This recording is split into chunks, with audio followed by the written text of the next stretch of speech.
Like any good project, it starts with really great dirt work. So we hopped in the tractor and got to work right away. We had to move a bunch of the dirt bike track. I wasn't too stoked on that, but it ended up working out. We got the form set, everything squared up and nailed off, the plastic in for moisture barrier, got all the base in here, moved on to checking the grade, getting it compacted, and getting all the rebar in. Some really good hardware in here. So I want to give you guys a solid rundown of exactly what that looks like. We have number 4 rebar, 18 inches on center. We have a moisture barrier, 2 inches of sand underneath, and minimum 2 inches plus sand on top. For all of our hardware, we're spaced 32 inches apart. In each corner, we have SSTB 16s. In the center, we have just standard 5/8 anchor bolts, 1 rebar top of footing, 1 rebar bottom of footing. We have a UFR wire sticking out here, 4 gauge, bonded here.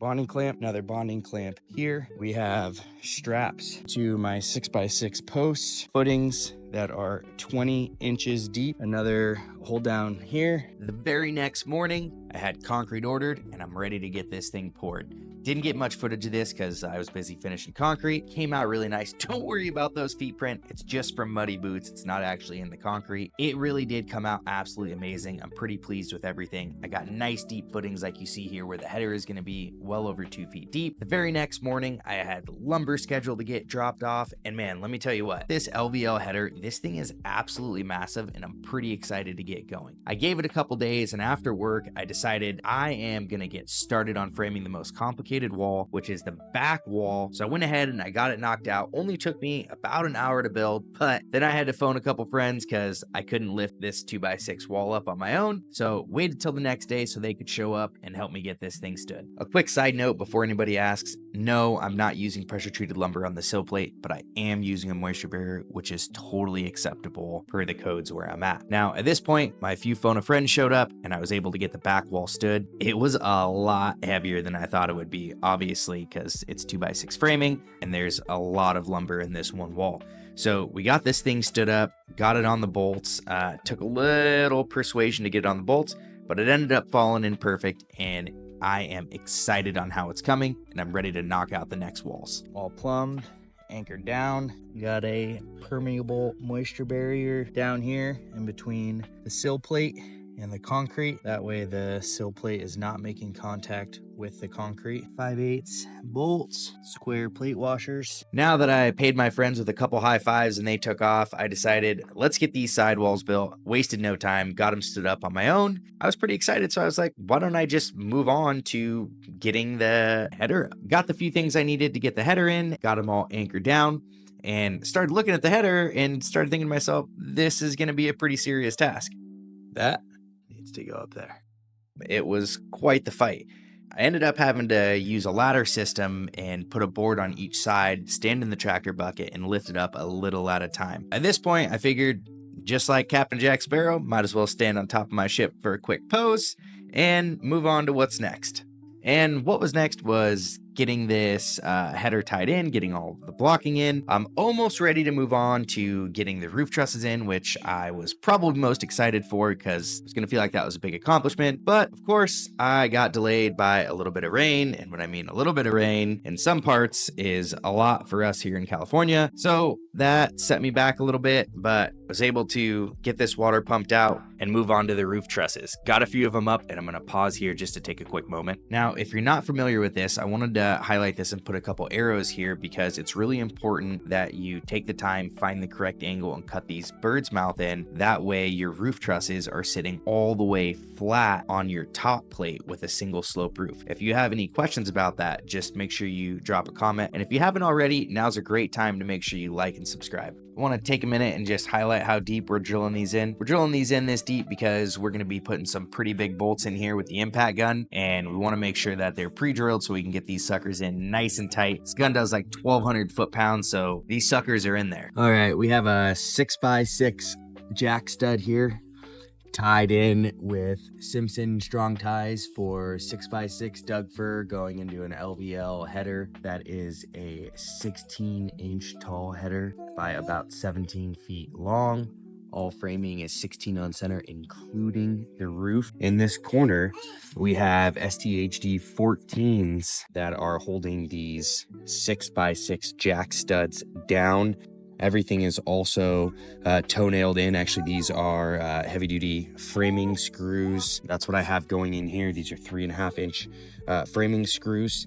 Here I have Simpson, I think these are 3x3 by quarter square washers with 5/8 Titan bolts that are 10 inches long. On the king studs, we have a HTT5, obviously being anchored down by one of these 5/8 Titan, all with proper framing screws. I'm gonna get that one added in right now. Obviously I missed one there. This is going to be very overkill here.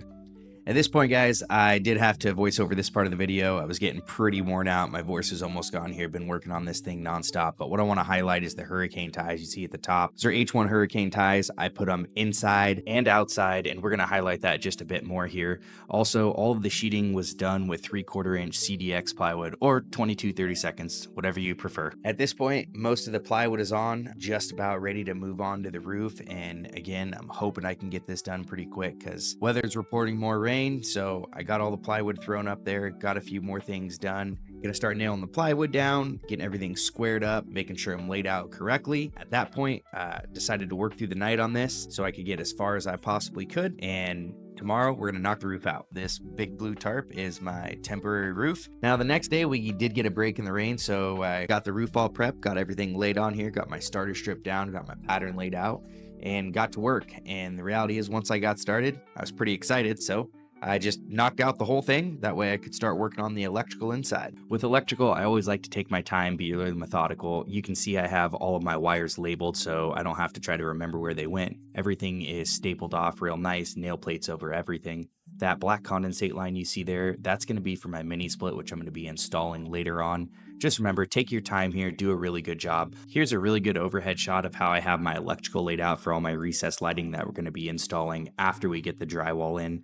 There's also going to be a ceiling fan here, and you can see I have nail plates all over the ceiling as well. That's going to be for my outdoor lighting. Here's all my home run lines for all my switches and more outlets along this wall, as well as nail plates. Now, here's where I have my AC lines coming out, just stubbed out. I already got all the whole house wrap on. I didn't get much video of it. This is my AC disconnect that I have all the wires ran internally, so there's no flex seal hanging outside, as well as my electrical panel. I got that all installed. Again, didn't get a ton of video here, but it came out really nice. Moved right on to getting the insulation in. Not much goes into this, just put it in, staple it up. Got the drywall hung, got it all taped, mudded, started sanding. That's always a mission, not one of my favorite things, but it's coming out really nice.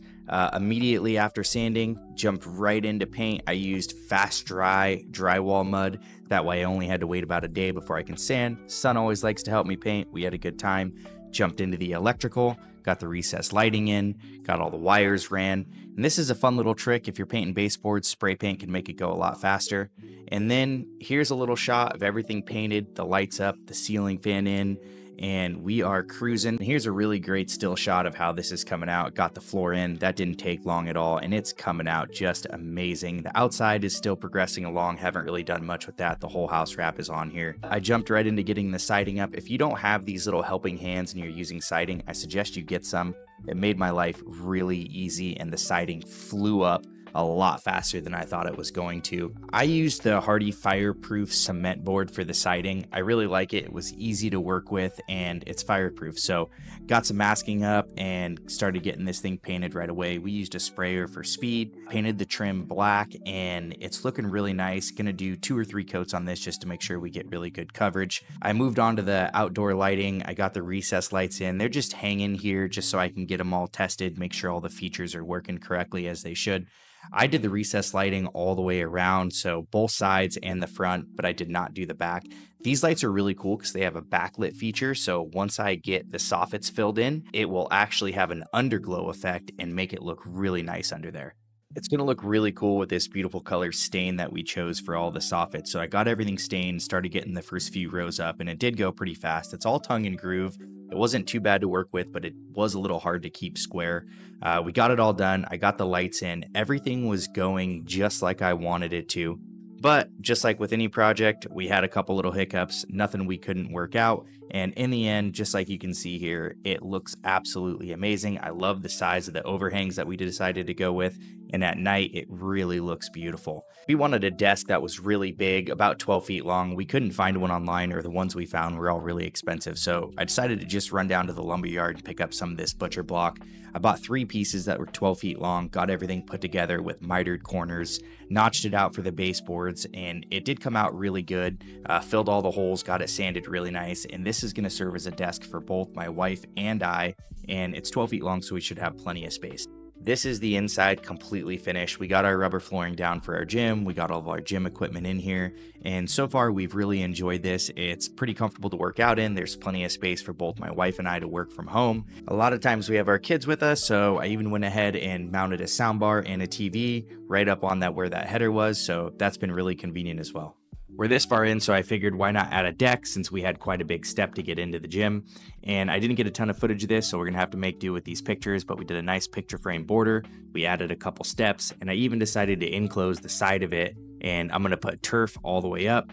Got the turf in, came out really nice. Oh yeah, also had some time to throw in a quick basketball court, and I'll make another video on that separate, but where you see that ravine dug, that's going to be a nice rock river. Got some horseshoe pits in, and that's going to be a little play area over here for the kids. We're going to build a little swing set, playground, slide, the whole deal. It's going to look really nice. I'm even going to build a bridge over the rock river. And there it is. We're completely done. We got the landscaping in, we got the turf in, we got the horseshoe pits in.